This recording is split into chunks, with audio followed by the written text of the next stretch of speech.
Okay, welcome to Delegate Training. My name is Ione Brown, and if you've done a conference call before, you've probably talked to me, and I'm glad you're here with us today. I've been in Girl Scouts for a long time. Right now, I'm a member of the Alumni Association in the metro area, and we're a busy group too. And maybe I've seen you out in the boonies where we're traveling with our Faces and Footprints program, but I'm glad to have you here today. BJ? I'm BJ Matthews, and I have been a Girl Scout for a number of years, and I'm with the Girl Scouts alumni of Oklahoma Western part of Girl Scouting, and hope that you will join us. And we're just delighted you're here today, and thank you for serving as a delegate. And my name is Barbara Kinney, and I was served on the bylaws committee. I am also a first aid CPR babysitting trainer, and I'm the CST manager for CST 644, and I'm also a co-leader for Troop 3222. And I have been a Girl Scout as a little girl, and then I rejoined when my granddaughter joined Girl Scouts to help with our troop. And I'm very glad you're here also. Well, we're going to try to get through this just as quickly as we can. The agenda for today you see on the screen, and if you'll review that for just a moment, we'll go on with our next slide. What is a delegate? You are going to be the link between the board of directors and the membership, and you are also the communication person, and we'll get into that a few slides down. You have now become a VIP of the Girl Scouts of Western Oklahoma, so congratulations. And two, thank you for becoming a delegate. Who is a delegate is pretty self-explanatory. I think you'll be able to read that on your own with no problem. And what does a delegate do? The responsibility of the delegate is very important. It's an honorary position first, and I want you to feel that we're very thankful that and pleased that you're going to represent your CST. The delegate's responsibility, you need to be really prepared to go on to the annual meeting. You need to read your packet very, very carefully, and you need to call delegate meetings prior to this meeting of the annual meeting so that you can relate the information in your packet to your CST. This to me is one of the most important things. Discuss what you want them to know so that they will know as well as you do. And then your return after the annual meeting, your responsibility is to report back to your CST service unit, and so that you can tell them really what happened and how it would affect each of them. You need to be familiar with the council bylaws. Now, how does a delegate fit into the council? I think this is pretty self-explanatory. Your service CST is unique because it has both governance and the operational part.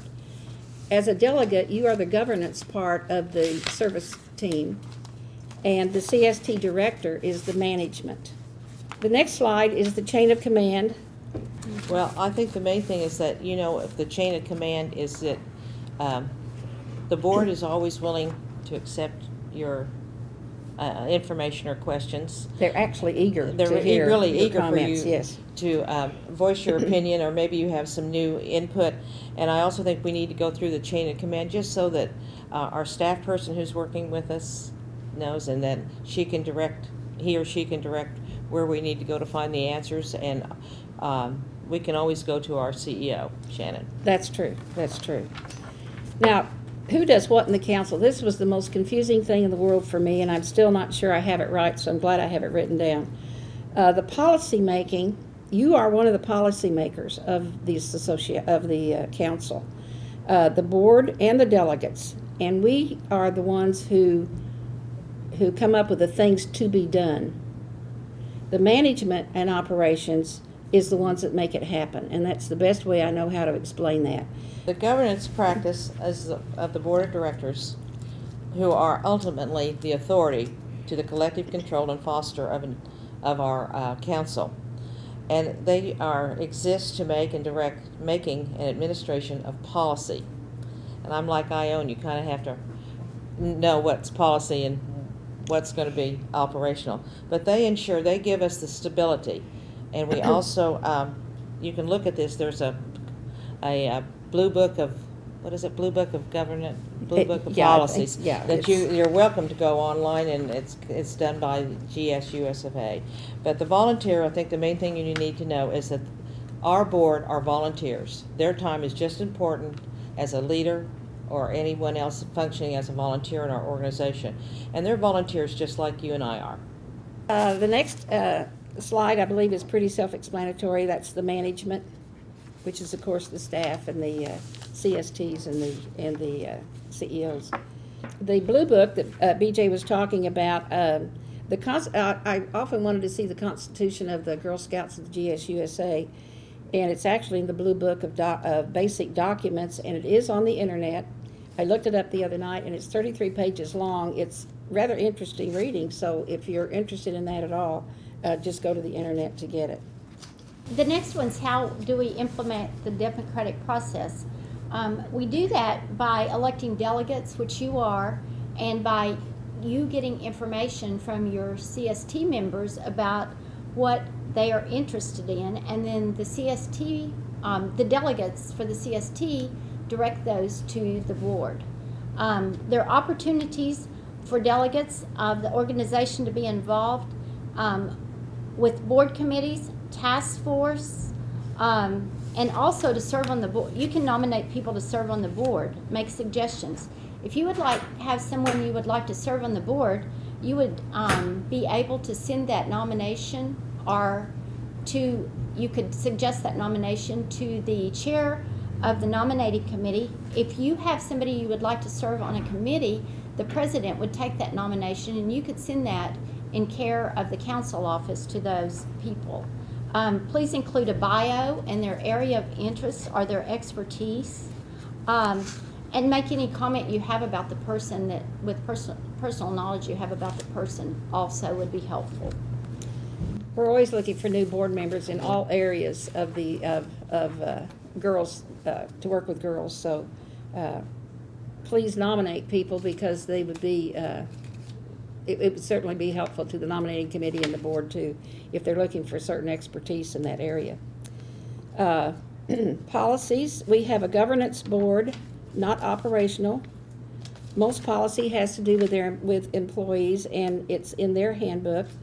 Policies that affects the girls is in the new Girl Scout safety guidelines, and that is on the website. And we also follow the policies of the National GSUSA. Those guidelines, I might say, are broken down into activities too, which are very helpful. Oh, what you great. have to have for each activity. Okay, Barbara still has a troop, so, and BJ and I are not in the troop anymore, so she's offering a lot of, I'm so glad you're here with us today, thank you. Policy influencing, you submit if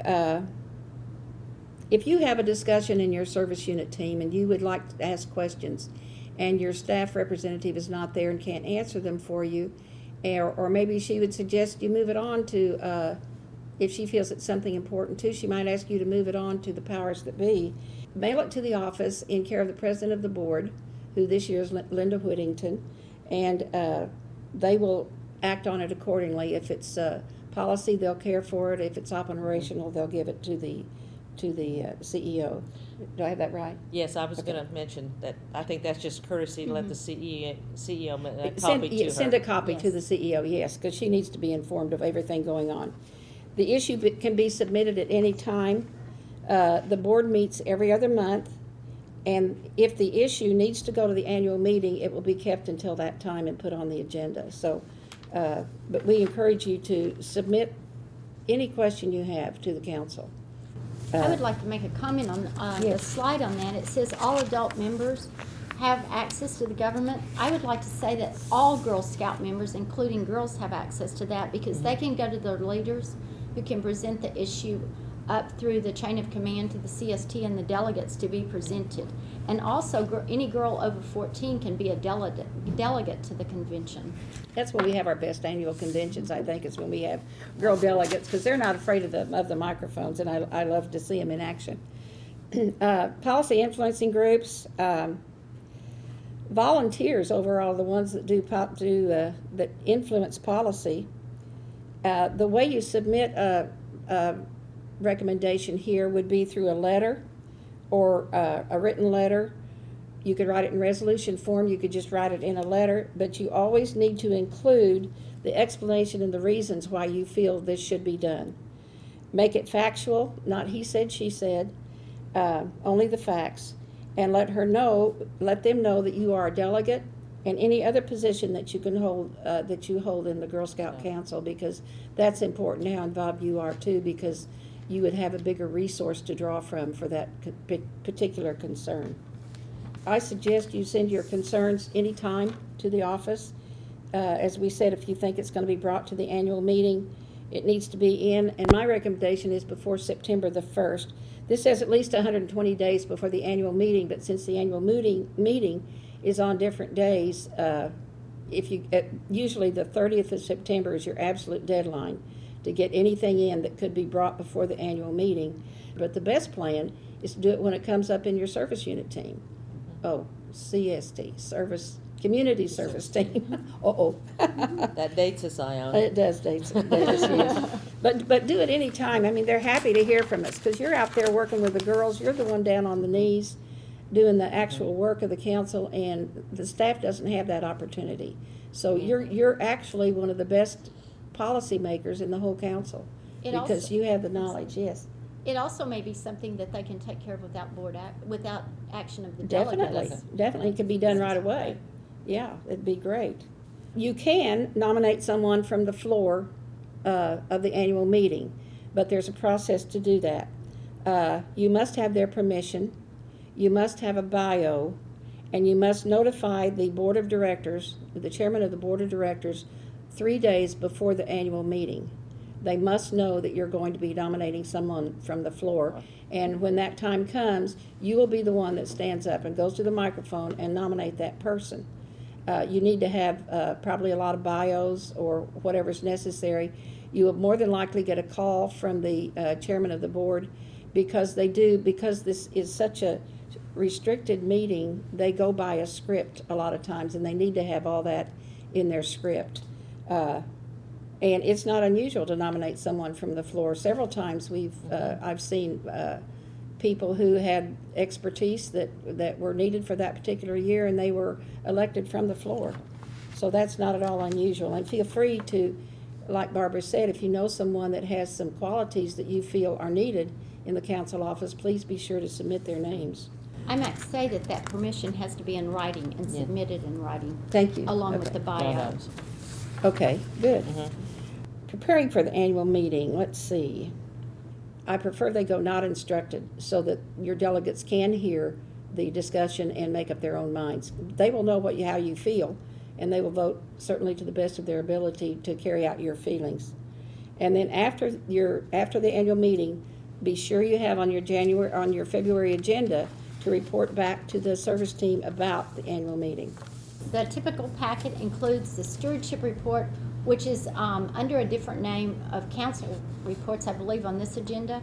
It has information for the nominees for the board, and you should read those carefully, because one thing, it helps you get to know the people that are going to be on the board before you attend, and also so you can make an informed decision.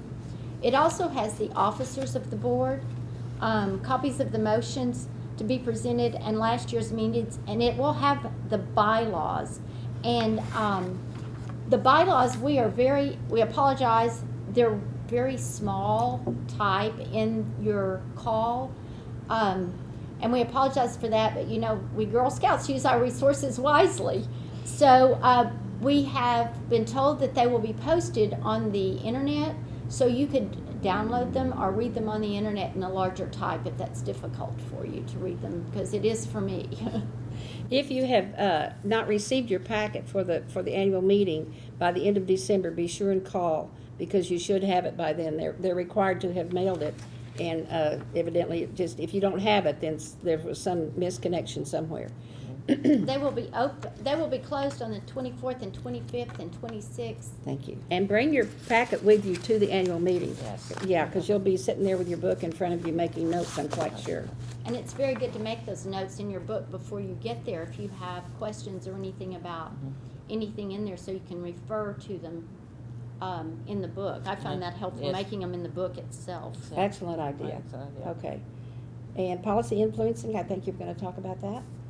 You can influence policies by being a delegate, which you are. You can have, it's good to put things in writing when you're trying to influence the policies to submit. Any form, though, will do. You can email if you have emails to, if you have the email address of the person you're trying to address. But you should include an explanation of why you think the policy should be what you think it should be, and your reasons for that, backed up with reasons. You should give the facts only and not go into great emotional detail with it, but be factual with it, and tell them your delegate position and what other positions you have in the council.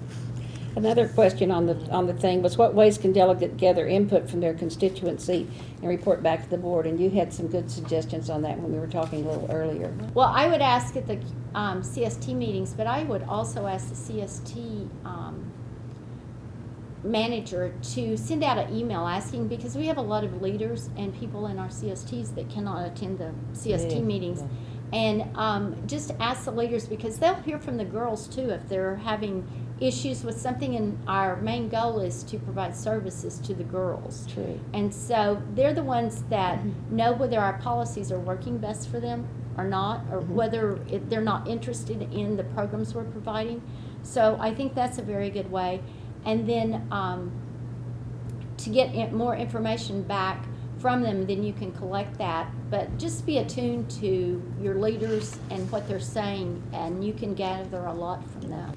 Robert's Rules of Order is our manager of the alumni of the meeting, and we were talking a little earlier how strict you feel like you are. You get there and you feel like you can't move your arms or legs. You're supposed to sit there.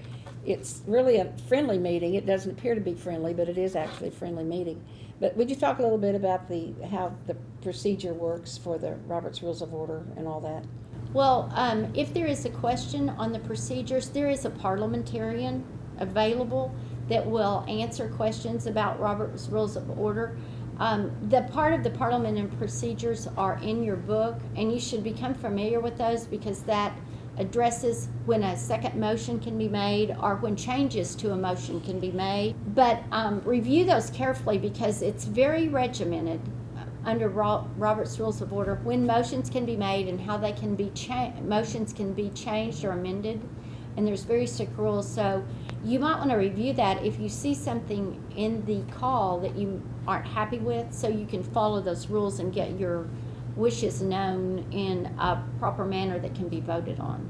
Great. I think there's isn't a procedure when you get to the microphone, and don't be afraid of that microphone. Oh, no. I think, particularly if you can, I think if a lot of times we forget our older girls are there as delegates, and I just love to see them come to the mic, because sometimes they are very vocal.